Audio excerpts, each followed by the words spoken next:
আসসালামু আলাইকুম। কেমন আছেন সবাই? আশা করি সবাই ভালো আছেন। আমিও আলহামদুলিল্লাহ ভালো আছি।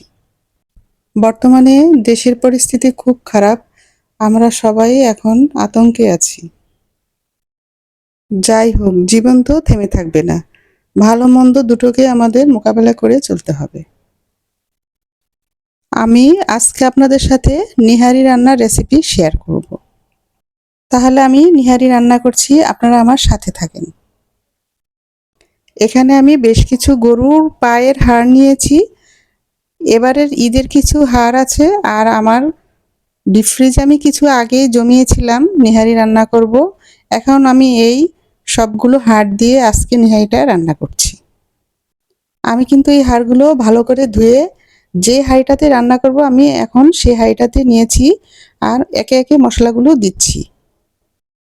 প্রথমে আদা রসুনের পেস্ট দিয়েছি, তারপর দিয়েছি পেঁয়াজের পেস্ট অনেকখানি দিয়েছি। এখন দিয়েছি ধনে গুঁড়ো আর হলুদ গুঁড়ো, তারপর দিব মরিচ গুঁড়ো, আর দিব জিরে গুঁড়ো, আর আস্ত কিছু মশলা দিব।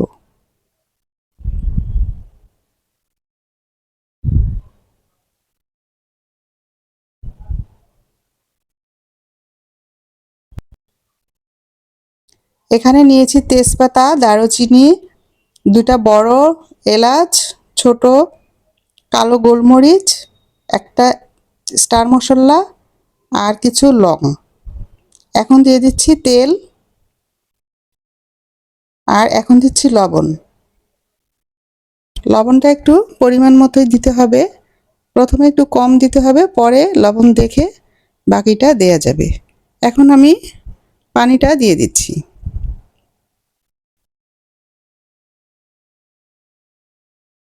এখানে মশলাগুলো যা দেওয়ার দিয়েছি, দিয়ে আমি হাঁড়ি ভর্তি করে পানি দিয়েছি।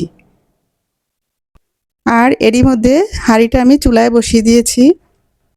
আপাতত এটাতে আর কিছুই দিতে হবে না, শুধু জাল করতে হবে আর মাঝে মধ্যে এসে একটু নেড়ে দিতে হবে।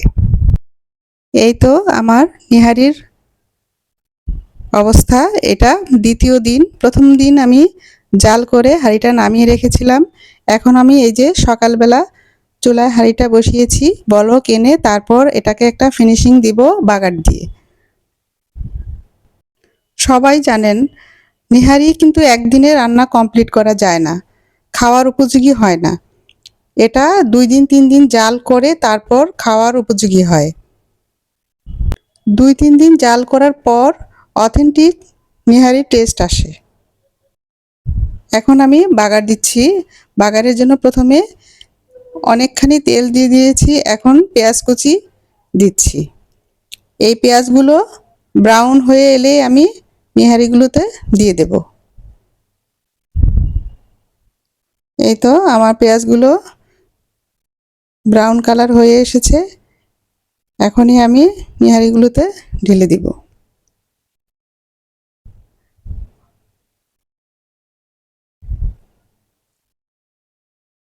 এই বাগারে অনেকে অনেক রকমের মশলা দিয়ে থাকে। অনেকে পাঁচফোড়ন দেন, কিন্তু আমার কাছে পাঁচফোড়নটা খুব একটা ভালো লাগে না, তাই আমি এখানে পাঁচফোড়ন দেইনি। আমি শুধু পেঁয়াজ দিয়ে বাগারটা দিয়েছি। এই নিহারি রান্নাটা দেখতে কিন্তু খুবই সুন্দর দেখাচ্ছে। আপনাদের কাছে কেমন লেগেছে জানাবেন। যারা নতুন সংসারে পা দিয়েছেন তারা অনেকেই নিহারি রান্না করতে জানে না। আমার এই ব্লগ দেখে যদি কেউ, আপনাদের মধ্যে কেউ এইভাবে আমার মতো করে নেহারি রান্না করা শিখেন, তাহলে আপনারা উপকৃত হবেন, আমি হব ধন্য। যদি ভালো লাগে আমার চ্যানেলটাকে সাবস্ক্রাইব করে নিয়ে লাইক দিবেন। সবার মঙ্গল কামনা করে আজকের মতো বিদায়। আল্লাহ হাফেজ।